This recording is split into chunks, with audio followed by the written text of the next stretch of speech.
The focus of this lesson is on solving rational inequalities using test points. And one caution I want to make in regards to solving rational inequalities is you cannot necessarily solve them the same way you would a rational equation. A lot of times when you're solving rational equations, you would multiply both sides of your equation by the least common denominator to clear the fractions. Well, in this case, you don't know whether that variable expression includes x as positive or negative, which means when you pick that multiplier of a least common denominator, you don't know whether it's positive or negative or not, and so you don't have any idea which way your inequality symbol should go. So that's not an acceptable method. Instead, you need to take your rational expressions in your rational inequality and rewrite them with the least common denominator. And so I'm going to go ahead and start off by getting my expressions on the same side of the inequality because that's my first step. So I'm going to subtract that second expression off from both sides, and that leaves me with this inequality that's set greater than or equal to 0. Now the LCD we get from both rational expressions. So the first rational expression says we need at least a factor of x minus 3. And then the second rational expression says we also need a factor of x plus 3. And that's all we need. And so that represents our LCD. And so we have to rewrite our inequality so that it has the at least common denominator. So, and I'm going to just I'm going to write here for a second what was originally there.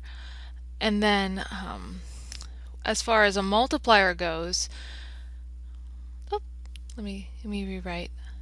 So we have x plus 2 over x minus 3, and we have x minus 1 over x plus 3. But if we rewrite so that our denominator has x minus 3 times x plus 3, we have to multiply by x plus 3 in the denominator. But what we do to the bottom of our rational expression, we need to also do to the top. And so we ultimately are multiplying by an ugly number 1 is what I call it. And the same thing for that second rational expression. It's missing the x minus 3 from the least common denominator, so we need to multiply that in. And what we do to the bottom, we also need to do to the top in the numerator. And so now I'll just kind of extend out the symbol here. So then at the end of the day, we can kind of simplify by foiling both numerators, and then we're going to subtract them from each other, and we write that as one rational expression. And so we FOIL the first piece, x plus 2 times x plus 3. We're left with x squared plus 2x plus 3x, which is plus 5x, plus 6. And then we're subtracting off. If we FOIL x minus 1 times x minus 3, we're left with x squared minus 1x minus 3x, which is minus 4x, plus 3, all over our least common denominator, which was x plus 3 times x minus 3. So I just rewrote it as one rational inequality, and we are saying this is all greater than or equal to 0. So then I go ahead and do the subtraction. X squared minus x squared cancels out. 5x minus a negative 4x is a positive 9x. 6 minus 3 is a positive 3. All over x plus 3 times x minus 3. And we're saying that is greater than or equal to 0. But in the numerator, I can factor out a GCF of 3, which leaves me 3x plus 1. So I'm going to go ahead and factor, and then again factor the denominator. And then this will, in the factored form, I can basically determine my boundary points because I can take each factor and set it equal to 0 and determine my boundary points. And I do this for both the numerator and the denominator. Now from the numerator, when I set those factors equal to 0, that gives me actual zeros. So where my inequality is going to be 0 at the end of the day. And if I set 3 equal to 0, that doesn't give me any zeros. So the only factor I have to worry about in that numerator is setting 3x plus 1 equal to 0. So I need to subtract 1 from both sides and I get 3x is equal to -1, and then I need to divide by 3, and I get x is a -1/3. And so this is where at x is -1/3, my inequality is 0. So it is going to be part of my solution because my inequality symbol says it wants to know when we're greater than or equal to 0. So when I write my test intervals, I would put a bracket at -1/3 because I know it would be included in my solution no matter what. Then the other boundary points come from my undefines, and my undefines come from my denominator being set equal to 0. So if I set each of those factors equal to 0, x plus 3 equal to 0 and x minus 3 equal to 0, I come up with x is -3 and x is 3.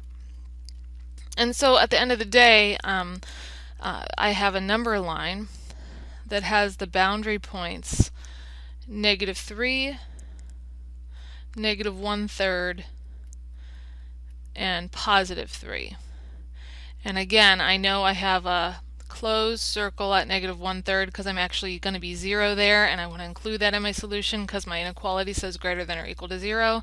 And then I know no matter what, I'm going to have an open circle at -3 and 3 because that's where I'm undefined in my rational inequality.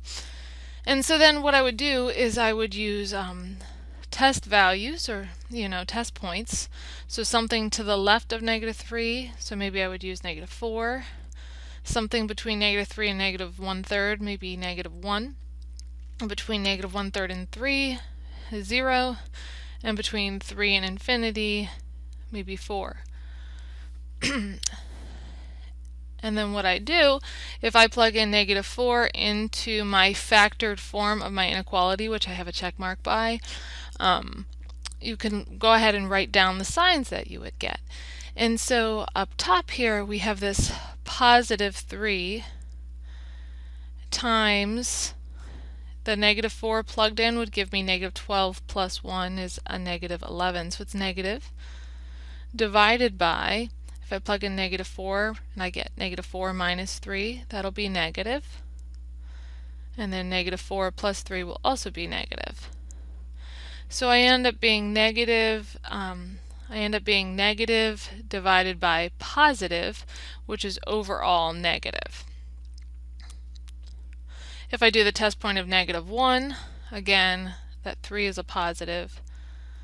And then if I plug in -1 into the 3x plus 1, that's going to be negative overall. If I put -1 in for this x minus 3, -1 minus 3 is going to be negative. If I put -1 in for x plus 3, I'm going to end up being positive. And so overall that ends up being a negative divided by a negative, which is a positive. So just kind of, if you want to see so far, we've got this is inequality, or this interval is negative, this interval is positive. And then we go ahead and test 0. If we put in 0, again 3 will be positive, but if I put 0 in for that second factor up top, 3 times 0 plus 1 is going to be positive. 0 minus 3 is going to be negative, and 0 plus 3 is going to be positive. So I get a positive divided by a negative, which is negative overall. And then if I do 4, we get a +3 again up top, and then 4 times 3 plus 1 is going to be positive, and then 4 minus 3 is positive, and then 4 plus 3 is also positive. So positive divided by positive is positive overall. And we were looking for where we're greater than or equal to 0, so we're looking for where we're positive or equal to 0. Well, so we can see at the end of the day our solution would end up being from -3 to -1/3, include the -1/3 because it's a 0, union 3 to infinity, and don't include that 3 because it's not a 0. And so that's our solution at the end of the day for this rational inequality.